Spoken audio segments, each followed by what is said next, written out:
भारत माता को प्रणाम करते हुए आप सबके इस गुरु माता पिता को प्रणाम करता हूं और बच्चों को बहुत सारा प्यार और शुभकामनाएं और सबको राम राम। परवरिश आसान काम नहीं है। एक जिंदगी का निर्माण करना होता है। एक विद्यार्थी का निर्माण करना बहुत आसान हो गया, एक प्रोफेशनल का निर्माण करना तो और भी आसान हो गया, लेकिन एक जीवन का निर्माण करना बहुत कठिन काम है। उसके अंदर संस्कार भी भरे हो, नैतिकता भी भरी हो, वो पढ़ने में भी अच्छा हो, कुशाग्र बुद्धि हो, उसका स्वास्थ्य भी अच्छा हो, सबसे महत्वपूर्ण चीज आपसे प्यार भी करता हो। ऐसा बच्चा गढ़ना आसान काम नहीं है। ये परवरिश से ही हो सकता है। इसलिए मैं परवरिश पर हमेशा से बहुत ध्यान देता हूं, बाकायदा एक आंदोलन की तरह से इसे चलाता हूं। परवरिश को समझना बहुत जरूरी है। कई बार अज्ञानता के कारण हम अपने बच्चों की परेशानी समझ ही नहीं पाते और खुद भी परेशान होते हैं और निश्चित रूप से हम अपने बच्चों को बहुत परेशान करते हैं।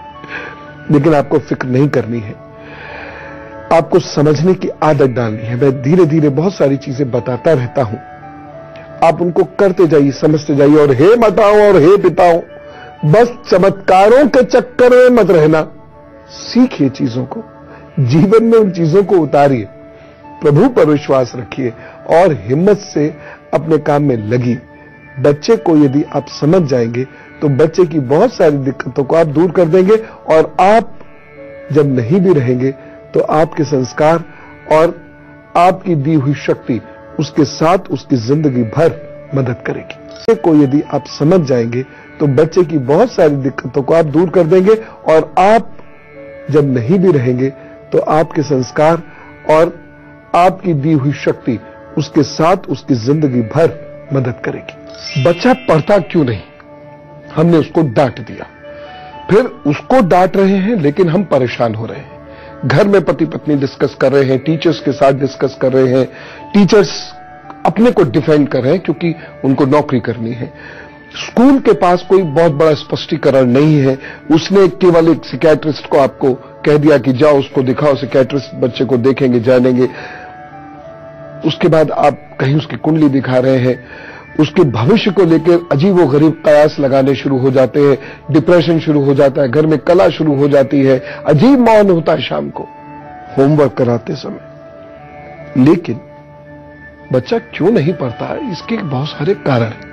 अगर ये हथेली के बीच से इधर इतने हिस्से, हथेली में इतने हिस्से तक अगर ये माइंड लाइन है तो बच्चे का दिमाग तो ठीक है। बड़ी सीधी सी बात है, देख लीजिए। कमी फिर कहीं और है। अगर ये माइंड लाइन यहां तक रुक गई है तो मान लिया भाई दिमाग कमजोर है। दिमाग को मजबूत करेंगे, बहुत सारी ब्रेन एक्सरसाइजेस होती हैं। मान लिया कि ये लाइन यहां से फिर टूट के ऐसी है, फिर टूट के ऐसी चल रही है। मान लिया दिमाग कमजोर है, समझ ही नहीं पा रहा हूं चीजों को। बहुत सारे बच्चे होते हैं उनका दिमाग कमजोर है। इनको बहुत ज्यादा प्रेशर मत दीजिए, इनके दिमाग को डाइवर्ट करिए आर्ट में, स्पोर्ट्स में, तो ये वहां अच्छा परफॉर्म कर जाएंगे। ठीक है ना? इस प्रकार के बच्चे को संभालने में थोड़ी सी दिक्कत आएगी क्योंकि ये हाइपर है, ठहर ही नहीं रहा है एक जगह, बैठ ही नहीं रहा है एक जगह, भागता फिर रहा है। लेकिन अगर कोई बच्चा इस तरीके से जिसकी लाइन है, या फिर देख रहे हैं ऐसी लाइन है, या फिर ऐसी लाइन है, इतनी लाइन है किसी के हाथ में, तो ये कहां कमी है? बच्चे का ब्रेन शार्प है। अब दो मतलब है, या तो घर का माहौल खराब है या उसकी रुचि उत्पन्न नहीं हो रही। और प्लीज इसके लिए टीचर्स को ब्लेम मत कीजिए। माता पिता को आजकल मैं ये देखता हूं कि कुछ नहीं मिलता, सीधे टीचर के ऊपर बरस जाते हैं। देखिए स्कूल में बच्चा बहुत से बहुत 8 घंटे रहता होगा, बाकी कहां रहता है? बच्चे की जो एक्चुअल ग्रोथ होती है वो स्कूल में नहीं होती है। स्कूल में केवल पॉलिशिंग होती है। बच्चे की एक्चुअल ग्रोथ घर में होती है, खास तौर से उस बच्चे के 12 वर्ष तक। ठीक है ना? जब तक उसकी पीनियल बॉडी काम कर रही है, उसकी ग्रोथ घर में हो रही है। घर में वो क्या खा रहा है, क्या देख रहा है, क्या माहौल में है, ये सारी चीजों उस पर ज्यादा असर करती है। लिहाजा बच्चा अगर नहीं पढ़ रहा है तो इसमें गलती कहीं घर के लोगों की है। टीचर इसमें क्या रिस्पॉन्सिबल है? उसका दिमाग ठीक है, अब वो पढ़ नहीं रहा, बहुत सारे बच्चे होते हैं उनको मैथ समझने नहीं आ रहा, अब वैदिक मैथमेटिक्स की तरीके से पढ़ाया गया, रुचि आने लगी, उसको लगा कि हाँ मेरे रिजल्ट आने लगे, खुश हो गया, इंटरेस्ट आ गया। किसी बच्चे को कहानी सुनाकर कोई चीज पढ़ाई गई, किसी बच्चे को डांस कराकर कोई चीज पढ़ाई गई, रुचि उत्पन्न हो गई और बच्चा ये करने लगा। ये पेरेंट्स को कोशिश करनी पड़ेगी या फिर आप किसी एक्सपर्ट टीचर की इसमें मदद ले सकते हैं। एक बात यहां पर ये जान लीजिए, ये बच्चा पढ़ाई से बचने की कोशिश करेगा जबकि इंटेलिजेंट बहुत होगा और इसकी वजह से इसको अपनी जिंदगी में भी प्रॉब्लम होगी। एक चीज ये भी देख लीजिए, अगर बच्चे की ये मस्तिष्क रेखा यूं आ रही है हथेली में बिल्कुल नीचे, तो ये बच्चा कल्पनाओं की दुनिया में है, इसलिए नहीं पढ़ रहा। बड़ी सीधी सी बात है। उसका हृदय जो है बड़ा भावुक प्रकृति का है, ये रेखा ऐसे जा रही है अगर, तो उसका हृदय इतनी भावुक प्रकृति का है कि वो पढ़ ही नहीं रहा। ऐसे बच्चे का टेलीविजन वगैरह सब बंद कर दीजिए, अच्छी संगत में रखिए, उसको अच्छी सक्सेसफुल लोगों की कहानियां सुनाकर प्रेरित कीजिए। बड़े बच्चे भी हैं तो उनके साथ बैठ जाइए। और एक उपाय, मां बच्चे के बाएं हाथ में बैठे और कभी कभी मां बेटे ऐसे हाथ पकड़कर, मां बेटा बेटी, मां और बच्चे हाथ पकड़ के यूं बैठे और कुछ कंस्ट्रक्टिव क्रिएटिव बात करें। नो इंस्ट्रक्शंस, मत कहिए उस वक्त बच्चे को पढ़ने के लिए, भूल जाइए वो पढ़ाकू है, वो भूल जाइए विद्यार्थी है। बस ऐसे बैठे मां, ये हथेली बच्चे की, आपकी जो दाई हथेली बच्चे की बाई हथेली से जब टच होगी, आप देखिएगा इसके चमत्कारिक परिणाम। करके देखिए, बहुत लाभ होगा। तो इन बातों को बहुत गहराई से आपको समझना होगा और इसका मुकाबला करना होगा। कैसे? डांट से नहीं, धैर्य से और ज्ञान से। और 4 लोग, मेष, वृषभ, मिथुन और कर्क, वो इंतजार कर रहे हैं कि आज उनका दिन कैसा बीतना है। पहले उनको ये बताता हूं, फिर आगे की बात करेंगे, ठीक? मेष राशि, दिन अच्छा है, रुके हुए कार्य आपके बन सकते हैं, निवेश के लिए भी दिन ठीक है। एक सावधानी जरूर रखिएगा, क्रोध से आपको बचना होगा। और उपाय क्या करेंगे? सौंफ, मिश्री और नारियल बांटिएगा, बढ़िया दिन रहेगा, सब ठीक होगा। वृषभ राशि, अपने भाग्य पर अधिक भरोसा मत रखिए, बहुत मेहनत करनी पड़ेगी। उपाय क्या करना है? एक सावधानी पहले बरत लीजिएगा, उधार नहीं दीजिएगा इस दिन, और उधार देना भी पड़े ना, ये उपाय, उड़द की दाल और रोटी का दान कर दीजिएगा। ये सिंपल रोटी होगी, घी वगैरह कुछ नहीं होगा। मिथुन राशि, वाहन संबंधी कार्य बन सकते हैं इस दिन आपके। दिन वैसे भी अच्छा है, रुके हुए कार्य को पूर्ण करें। एक सावधानी आवश्यक है, वाणी दोष से बचना होगा और उपाय के तौर पर नींबू अपने सर से उतार के फेंकिए।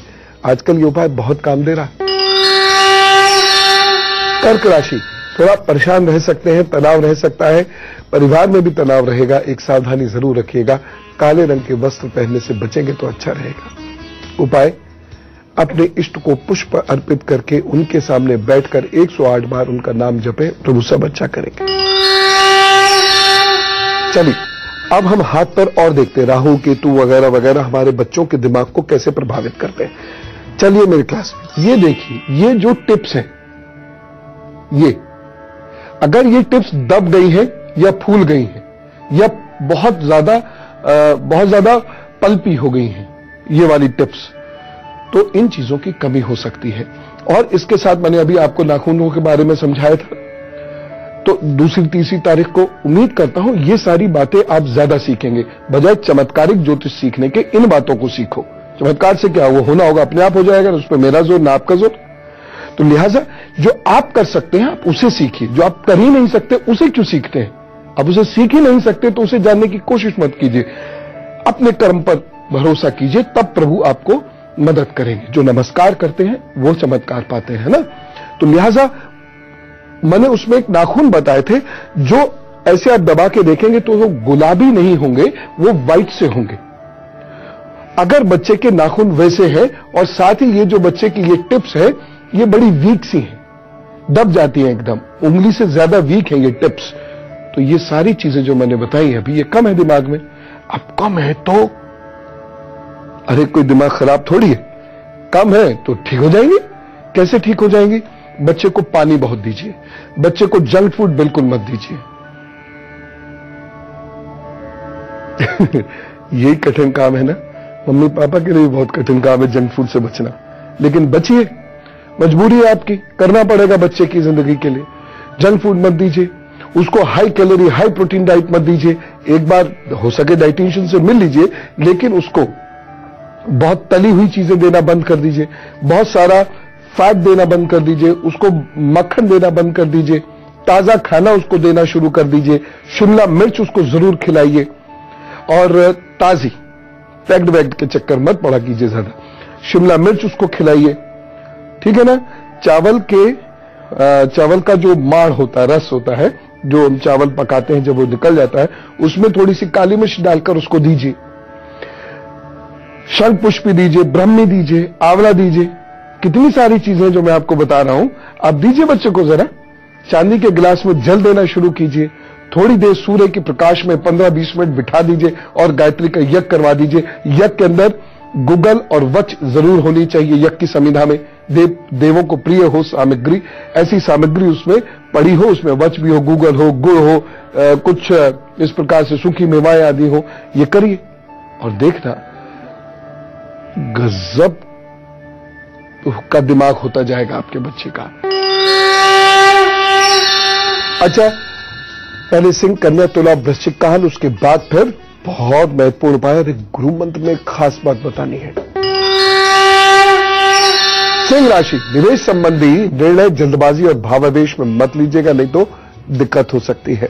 एक सावधानी रखिएगा, पिता व बुजुर्गों की सेहत का ख्याल रखें। उपाय क्या करने हैं? गरिष्ठ भोजन मत करिएगा और पके हुए भोजन का दान कर दीजिएगा। कन्या राशि, यह दिन मिश्रित फल देने वाला है, मेहनत अधिक करनी पड़ेगी तब परिणाम मिलेगा। एक सावधानी, वाहन ध्यान से चलाइएगा। और उपाय क्या करेंगे? सुबह सुबह ओम शुभ शुक्राय नमः का जप कीजिए, आज के लिए बहुत काम दे रहा है मंत्र, इसलिए जप लीजिए, काम पर निकल पड़िए, अच्छा होगा। तुला राशि, एकाग्रता की कमी के कारण थोड़ा नुकसान हो सकता है, लेकिन फिर भी दिन अच्छा है, आप आगे बढ़िए, काम कीजिए, सब ठीक करेंगे ईश्वर। सावधानी लेकिन एक रखनी होगी, इस दिन आपको मित्र के कारण कोई परेशानी हो सकती है। मैं ये नहीं कह रहा हूं कि वह दुश्मन ही निकालेगा, लेकिन परेशानी कोई हो सकती है, इसलिए सतर्क तो रहना ही होगा। उपाय क्या करना है? ओम बम बुद्धाय नमः का जप कीजिए, अभी अभी मित्र परेशान नहीं करेगा या कम करेगा। वृश्चिक राशि, मन अजीब सा हो सकता है, अशांत सा रहेगा। एक सावधानी रखनी जरूरी है, इस दिन किसी से कोई वायदा करते हुए सतर्क रहिएगा। और उपाय क्या करना है? दूध का दान करना होगा, बाकी सब ठीक है। और अब मेरा जो सबसे महत्वपूर्ण विषय होता है उपाय, वो जानिए। हर बच्चे को 5 बादाम अवश्य खाने चाहिए। जामुन जरूर खाइएगा जैसी जामुन आए। आपको पता है जामुन आपकी स्मरण शक्ति को बढ़ाती है। और अब जो कोई भी नहीं खाएगा बच्चा, पालक। लेकिन बच्चों, आपको एक बात बताऊं, आपकी जो विश्लेषणात्मक शक्ति होती है, यानी एनालिटिकल कैपेबिलिटी, यानी चीजों को जल्दी समझना, उसका विश्लेषण करना और बढ़िया से लिख के आना, कंसंट्रेशन, ये सारी चीजें पालक खाने से बढ़ती है। चलिए अब बात करेंगे धनु, मकर, कुंभ और मीन राशि की। धनु राशि, क्रोध से नुकसान होने के संकेत है, बहुत ध्यान रखिएगा। सावधानी, वाणी और गला दोनों कमजोर है इस दिन। उपाय क्या करेंगे? अभी पिताजी को दूध या दूध से बनी हुई चीजें अपने हाथ से दीजिएगा, प्रणाम कीजिएगा उन्हें, अगर पास नहीं है तो मानसिक प्रणाम कीजिएगा, और किसी बुजुर्ग को दूध या दूध से बनी चीजें देकर अपने काम पर लगिए। मकर राशि, अपने दिमाग का उचित प्रयोग इस दिन आपको करना होगा, खासतौर से यदि आप निवेश आदि कुछ कर रहे हैं या कहीं इंटरव्यू वगैरह दे रहे हैं तो चांसेस बहुत अच्छे हैं, इसलिए बेहतर तरीके से कामों को करने की कोशिश कीजिएगा। आलस्य की वजह से काम को छोड़ मत दीजिएगा, अन्यथा पछताना पड़ेगा। सावधानी, अहंकार में इस दिन कोई कार्य मत कीजिएगा या गुस्से जल्दबाजी में कोई कार्य मत कीजिएगा। उपाय क्या करना है? आटे का दान दीजिए और हो सके तो आटा थोड़ा सा मढ़ के गाय को खिला दीजिए। और बहुत ही मजा आ जाए जब उस आटे में थोड़ा सा गुड़ भी मिला दे और गाय को खिला दे। गाय की सेवा करो, प्रभु वैसे ही प्रसन्न हो जाएंगे। कुंभ राशि, उन्नति के रास्ते खुलेंगे। एक सावधानी रखनी जरूरी है, अजनबी की बातों का भरोसा इस दिन नहीं करना है। उपाय, स्वयं पर नियंत्रण रखें, चीनी का दान जरूर करें। मीन राशि, धन की कमी अखरेगी, सावधानी, बिना वजह धन इस दिन मत खर्च कीजिएगा। उपाय, क्रोध नहीं करना है और भोजन का दान किसी गरीब को कर दीजिए। बच्चों की पढ़ाई कोई मजाक काम नहीं है। जानेंगे एक छोटे से ब्रेक के बाद।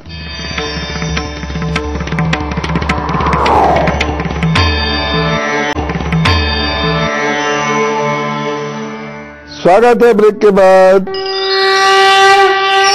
हम क्या करेंगे, हम में से कुछ लोगों का है जन्मदिन, तो हम उनको जोरदार तरीके से कहेंगे wish you a happy birthday. बड़ा अच्छा दिन होता है ये जन्मदिन, इसलिए लोग गाते हैं, कहते हैं बार बार दिन ये आए। मेरी तरफ से भी आपको बहुत शुभकामनाएं और ये छोटा सा उपहार ग्रहण कीजिए। आने वाले 12 महीने बहुत शुभ है। कुछ मंगल कार्य हो सकते हैं, घर और वाहन संबंधी कार्य भी बन सकता है। प्रेम संबंध आपके प्रगाढ़ होंगे, उन्नति के संकेत मिल रहे हैं। यात्रा पर जाने का कार्यक्रम भी आपका बन सकता है। विदेश यात्रा संबंधी काम भी बन सकते हैं। बस शुगर के रोगी थोड़ा सा अपना ध्यान जरूर रखें। एक बात मैं खास कहना चाहूंगा, मार्केट बहुत अच्छा नहीं होगा तो निवेश करते समय बहुत सावधानी रखनी होगी। एक और चीज, स्त्रियों को पुरुषों से और पुरुषों को स्त्रियों से नुकसान हो सकता है, इसलिए केयरफुल रहें। उपाय, अर्गला स्त्रोत का पाठ रोजाना करिए, सब ठीक होगा। और शुक्रवार को मिश्री के पास दाने पानी में बहाइए, तो वो सब ठीक करेंगे, दिन अच्छे बीतेंगे। और wish you happy birthday again. चलिए, वक्त आता है जब हम लोग बातचीत करते हैं, और बातचीत के लिए क्या जरूरी है, ईमेल आईडी। आपकी ईमेल आईडी है goodluckguru@itvnetwork.com। इस पर लिख भेजिएगा नाम और फोन नंबर के साथ अपनी समस्या। हम आपसे खुद संपर्क कर लेंगे। बाकी प्रभु से प्रार्थना आपकी समस्याओं का निराकरण जल्दी से हो। दिव्या जी से बात करते, दिल्ली से हमारे साथ है। राम राम दिव्या जी। राम राम गुरुजी, राम राम गुरुजी। मैं मम्मी बोल रही हूँ। हाँ गुरुजी, डेट ऑफ बर्थ 3/9/2001। 3/9/2001। हाँ, 25 मिनट शाम से। समय स्पष्ट नहीं आया, क्या कहना चाह रहे हैं? 7:25 अच्छा, दिल्ली स्थान। हाँ, आंखों में इनके थोड़ा टेढ़ापन है, भैंगापन टाइप से है। और गुरुजी, ये ईस्ट इनके और मुख्य ग्रह क्या है? इनके इष्ट तो शिव जी है, मुख्य ग्रह इनके बृहस्पति हैं।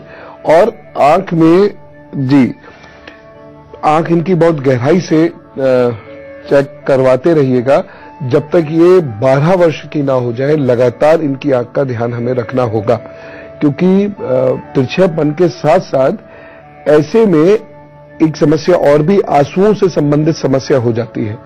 या तो आंसू बहुत गिरते हैं या आंसू बहुत कम गिरते हैं, और आंख भागती है, मतलब स्थिर नहीं रहती। जैसे फॉर एग्जाम्पल, आंख में तिरछापन तो है लेकिन स्थिर है, समझ रहे हैं मेरी बात को। और एक यह है कि आंख में तिरछापन भी है और ये स्थिर नहीं रह पाती, ठीक है ना। इसलिए चिकित्सक सलाह तो लेते ही रहे। साथ ही साथ ये वाला हिस्सा यहां पर लगभग 1.25 इंच नीचे, इसकी रोज मसाज करें। अभी तो बच्चे, चीजें आराम से ठीक भी हो जाएंगी। ये यहां करें, ये आंखों की नर्व्स को ठीक करेंगी जो कमजोर है इनकी। और उसके साथ साथ ये टिप्स जो है, ये तीनों टिप्स और अंगूठा, ये इस तरीके से, या अभी तो छोटी है तो आप ही ये थोड़ा थोड़ा ऐसे ऐसे करके इनका मालिश करते रहा कीजिए। ये 5 मिनट, फिर ये 5 मिनट, और फिर ये 5 मिनट, सुबह भी और शाम भी। मुझे पूरी उम्मीद है कि इससे बहुत तेजी से फर्क पड़ेगा। और अब गुरु मंत्र, अच्छी दिनचर्या, शांत और मधुर संगीत, हल्का भोजन, अच्छे संग साथी, यह आपके दिमाग को मजबूत करते हैं। इलेक्ट्रॉनिक की चीजें ये दिमाग को कमजोर करती हैं, इसलिए अति का प्रयोग अच्छा नहीं है। बहुत सीमित प्रयोग कीजिए। अगर आप ये मान लेंगे तो बहुत अच्छे विद्यार्थी बन जाएंगे। ग्रह तो फिर चाहे कुछ भी कहते रहे, अच्छा होगा। आपके दिमाग को ओमेगा फैटी फूड मिलना बहुत जरूरी है। वो जरूर खाया कीजिए।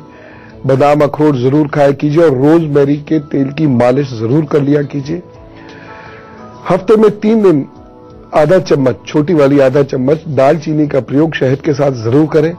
हर विद्यार्थी को 1 संतरा या 1 मौसमी और 1 आंवला अवश्य खाना चाहिए।